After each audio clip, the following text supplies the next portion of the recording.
Indian visa অ্যাপ্লিকেশনের জন্য প্রথমে আমরা ইন্ডিয়ান ভিসা এম্বাসির ওয়েবসাইটে চলে যাব। যারা ওয়েবসাইটের লিংক জানেন না তারা ইন্ডিয়ান ভিসা অ্যাপ্লিকেশন লিখে গুগলে সার্চ দিলে প্রথমে যেটা আসবে সেই লিংকে চলে যাবে। এরপর উপর দিকে দেখেন কমলা কালার অনলাইন ভিসা অ্যাপ্লিকেশন লেখা আছে, এখানে ক্লিক করবে। এরপর এখানে কান্ট্রি বা রিজন সিলেক্ট করতে হবে। এখান থেকে আপনি কোন ডিভিশনে আছেন সেটা সিলেক্ট করবেন। এখান থেকে আবার কান্ট্রি সিলেক্ট করতে হবে। এরপর আপনার জন্ম তারিখ সিলেক্ট করবেন। জন্ম তারিখ সিলেক্ট করার ক্ষেত্রে প্রথমেই আপনাকে সাল, আপনার জন্ম সালটা সিলেক্ট করে নিতে হবে, যে কত সালে আপনি জন্মগ্রহণ করেছেন। এরপর মাস এবং এরপর তারিখ সিলেক্ট করে নিতে হবে। এরপর আপনার ইমেল আইডি দিয়ে নেবেন। এটা কিন্তু স্টার মার্ক অর্থাৎ বাধ্যতামূলক দিতেই হবে। এটা টাইপ করে দেখে দেখে ঠিক মতো লিখে নেবেন। এখানে আপনার অনেক জরুরি ইমেল এম্বাসি থেকে পাঠাতে পারে। পরের ঘরেও ইমেল আইডিটি টাইপ করে নেবেন এবং দুইটাই যাতে সেম হয়। এরপর দেখেন লেখা আছে এক্সপেক্টেড ডেট অফ অ্যারাইভাল, অর্থাৎ আপনি কত তারিখ এমন একটা এক্সপেক্টেড ডেট দিতে বলেন। আপনি 2 থেকে 2.5 মাস পরের যে কোনো একটা ডেট সিলেক্ট করে নেবেন। এরপর ভিসা টাইপ সিলেক্ট করতে হবে, অর্থাৎ আপনি মেডিকেল ভিসার জন্য অ্যাপ্লাই করবেন নাকি ট্যুরিস্ট ভিসার জন্য। আমি ট্যুরিস্ট ভিসার জন্য অ্যাপ্লাই করব, তাই ট্যুরিস্ট ভিসা সিলেক্ট করে নিলাম। এরপর পারপোজ সিলেক্ট করতে হবে। এখানে অটো সিলেক্ট থাকবে ট্যুরিজম রিক্রিয়েশন এই অপশনটা। এরপর ক্যাপচা ফিল আপ করে কন্টিনিউতে ক্লিক করে দিবেন। দেখুন আরেকটি ইন্টারফেসে নিয়ে এসেছে। এখানে আপনার সারনেম চাবে, অর্থাৎ আপনি পাসপোর্টে আপনার যেই সারনেম দেওয়া ওই সারনেমটি এখানে দিবেন। এর পরের বক্সে গিভেন নেমটা পাসপোর্ট দেখে দেখে লিখে দিবেন। এরপরে আছে have you ever change your name, অর্থাৎ আপনি কি কখনো আপনার নাম চেঞ্জ করেছেন। যদি নাম চেঞ্জ করে থাকেন তাহলে এই বক্সে টিক চিহ্ন দিয়ে নিতে হবে এবং সেটা ডিটেলস দিয়ে দিতে হবে। যদি চেঞ্জ করে না থাকেন এখানে কিছুই করা লাগবে না। এরপর জেন্ডার সিলেক্ট করে নেবেন। এরপর আপনি কোন শহরে জন্মগ্রহণ করেছেন সেই শহরের নামটি লিখে দিবেন। এর পরের বক্সে কান্ট্রি অর্থাৎ বাংলাদেশ সিলেক্ট করবেন। এরপর আপনার ন্যাশনাল আইডি কার্ডের নাম্বারটি দিয়ে দিবেন এবং আপনার ধর্ম সিলেক্ট করে নেবেন। এর পরের বক্সে দেখেন লেখা আছে ভিজিবল আইডেন্টিফিকেশন মার্কস, অর্থাৎ বাইরে থেকে দেখা যায় আপনার শরীরে বা চেহারায় কোনো মার্কস আছে, অর্থাৎ দাগ আছে, এমন কোনো চিহ্ন বোঝা যায় কিনা, তাহলে সেটা কি বা কোথায় তা লিখে দিবেন। এরপর এডুকেশনাল কোয়ালিফিকেশন দিবেন, যে আপনি কতটুকু পাস। এখানে দেখেন বিভিন্ন অপশন আছে, বিলো মেট্রিক বা গ্রাজুয়েট, এরকম আপনার কোয়ালিফিকেশন অনুযায়ী তা সিলেক্ট করে নেবেন। এরপর আপনার ন্যাশনালিটি চাচ্ছে, যে আপনি এই ন্যাশনালিটি কিভাবে অর্জন করেছেন। আমি বাই বার্থ সিলেক্ট করে নিলাম। এরপরের অংশ হচ্ছে পাসপোর্ট ডিটেলস, অর্থাৎ পাসপোর্টের কি কি ডিটেলস এখানে চাই সেই অনুযায়ী ফিল আপ করে নিতে হবে। যেমন প্রথমেই পাসপোর্ট নাম্বার দিতে হবে। এরপরে প্লেস অফ ইস্যু, অর্থাৎ আপনি কোথায় এই পাসপোর্টটি ইস্যু করেছেন। আমি ঢাকাতে করেছি, এটা ঢাকা সিলেক্ট করে নিলাম। এরপর ডেট অফ ইস্যু, অর্থাৎ আপনার পাসপোর্টে দেখবেন লেখা থাকবে কবে ইস্যু করা হয়েছে, সেই ডেটটা সিলেক্ট করে নেবেন। এবং ডেট সিলেক্টের ক্ষেত্রে সবসময় মনে রাখবেন প্রথমে বছর সিলেক্ট করতে হবে, অর্থাৎ সাল, এরপরে মাস, এরপরে তারিখ। একইভাবে ডেট অফ এক্সপায়ারিও সিলেক্ট করে নেবেন যা আপনার পাসপোর্টে লেখা আছে। এরপর এনি আদার ভ্যালিড পাসপোর্ট বা আইডেন্টিটি সার্টিফিকেট, অর্থাৎ আপনি যদি অন্য কোনো পাসপোর্ট থেকে থাকে তার ডিটেলস এখানে দিবেন ইয়েসে ক্লিক করে। আর যদি পাসপোর্ট না থাকে তাহলে নোতে ক্লিক করবেন। এরপর সেভ এন্ড কন্টিনিউতে ক্লিক করে দিবেন।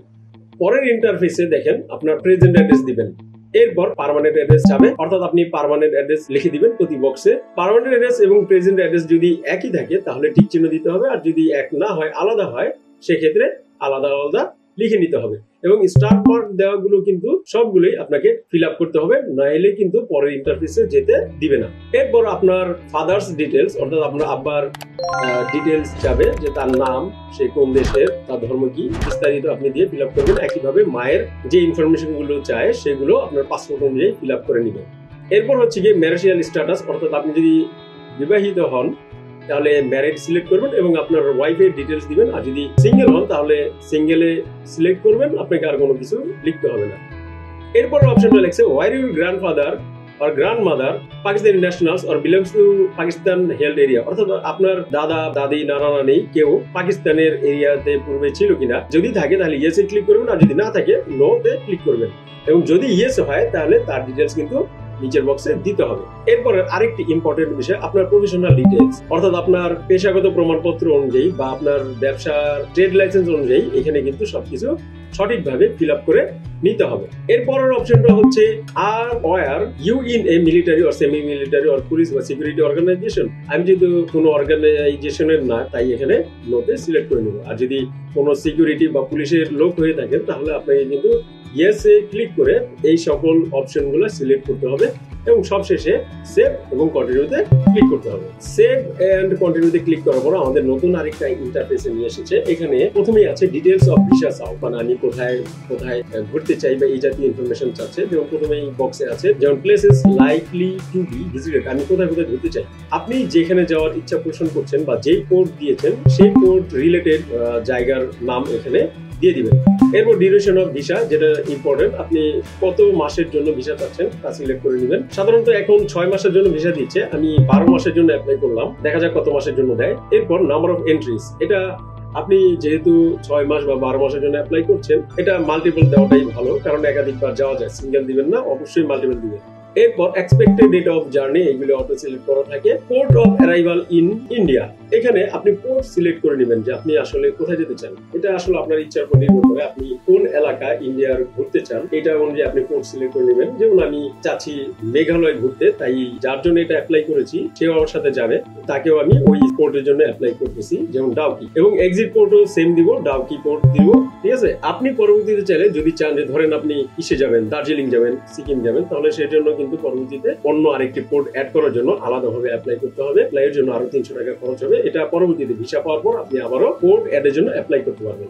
এরপরের অংশ হচ্ছে প্রিভিয়াস ভিসা ইনফরমেশন। প্রথমেই অপশনটা হচ্ছে have you ever visited India before, আপনি কি আগে কখনো ইন্ডিয়া গিয়েছিলেন?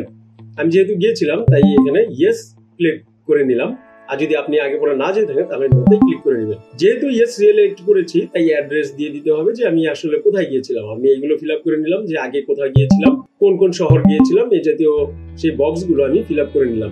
এরপরে আছে লাস্ট ইন্ডিয়ান ভিসা নাম্বার, অর্থাৎ আগে যে ইন্ডিয়ান ভিসা পেয়েছি সেই ভিসা নাম্বারটা এখানে দিতে বলবে, আমি সেই ভিসা নাম্বারটা দিয়ে দিলাম। ভিসা নাম্বার দেওয়ার সময় একটা বিষয় খেয়াল করবেন, এখানে ভিসার নাম্বারে প্রথম যে দুইটি ক্যাপিটাল লেটার থাকে, এরপর যে অক্ষরগুলো থাকে বা সংখ্যাগুলো থাকে, এই দুইটার মাঝে কিন্তু কোনো স্পেস দেওয়া যাবে না। স্পেস দিলে আপনি কিন্তু যখন 7 কন্টিনিউতে ক্লিক করবেন এটা কিন্তু পরবর্তী ইন্টারফেসে নিবে না, আপনাকে এখানেই আটকে রাখবে। তাই দুটার মাঝখানে স্পেস কেটে এরপর 7 কন্টিনিউতে ক্লিক করতে হবে। তো বিষয়টা একটু খেয়াল রাখবেন। এরপরে ঘরটি হচ্ছে টাইপ অফ ভিসা, অর্থাৎ কি টাইপের ভিসা ছিল। আমি টুরিস্ট ভিসা পেয়েছিলাম তাই টুরিস্ট ভিসা সিলেক্ট করলাম। প্লেস অফ ইস্যু, এটা হচ্ছে গিয়ে ঢাকা থেকে ইস্যু করেছিলাম তাই ঢাকা সিলেক্ট করলাম। এবং কত তারিখ ডেট অফ ইস্যু, অর্থাৎ কত তারিখ ছিল সেই পরের বক্সে আমি সেই তারিখটি দিয়ে দিলাম। এর পরের অপশনটি হচ্ছে has permission to visit or extend stay in India previously been refuse, অর্থাৎ আপনার আগের ভিসা অ্যাপ্লাই কি রিফিউজ হয়েছিল, আপনি যদি রিফিউজড হয়ে থাকে তাহলে ইয়েস এ ক্লিক করে নেবেন। এরপরে আছে countries visited in last 10 years, গত 10 বছর আপনি কোন কোন দেশ ভিজিট করেছেন সেই দেশের নামগুলো এই বক্সে লিখে দিবেন। আমি যেহেতু শুধু ইন্ডিয়া ভিজিট করেছি তাই শুধু ইন্ডিয়া সিলেক্ট করে দিলাম।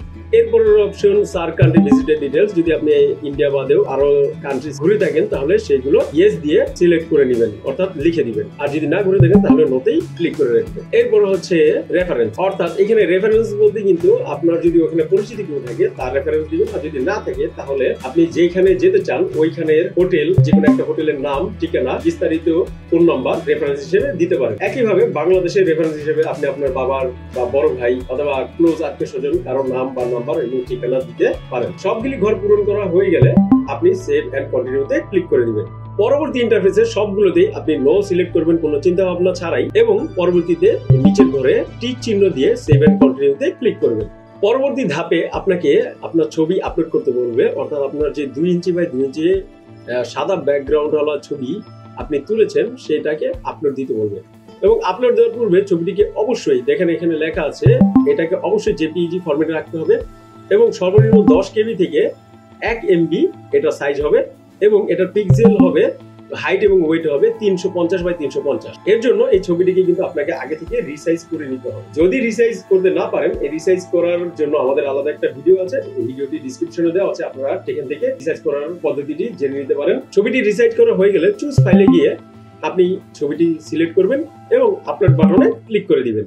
আপলোড করা হয়ে গেলে আপনাকে এমন দেখাবে, এখানে ক্রপ এবং সেভে আপনি ক্লিক করে দিবেন। ক্লিক করার পর আপনাকে আবার এই ইন্টারফেসে নিয়ে আসবে, এখানে সেভ এন্ড কন্টিনিউতে ক্লিক করবেন। ক্লিক করার পর আপনাকে এমন একটি ইন্টারফেসে আনবে, এখানে ভিজিট ডিটেলস ফর্ম, অর্থাৎ আপনি যে এখানে কোথায় কোথায় যাবেন, হ্যাঁ কোন হোটেলে থাকবেন এই বিষয়ে জানতে চাচ্ছে, আপনি এখানে ওই রেফারেন্স হিসেবে যা দিয়েছিলেন সেটাই দিয়ে কন্টিনিউতে ক্লিক করে দিবেন। এরপর আপনাকে এমন একটি ইন্টারফেসে নিয়ে আসবে, এখান থেকে আপনি ভালো মতো চেক করে নেবেন যে আপনার কোথাও কোনো ভুল আছে কিনা। এরপর সেভ বা সাবমিটে ক্লিক করলে আপনাকে এমন ইন্টারফেসে নিয়ে আসবে, অর্থাৎ আপনার কিন্তু অনলাইনে আবেদন করা কমপ্লিট হয়ে গেছে।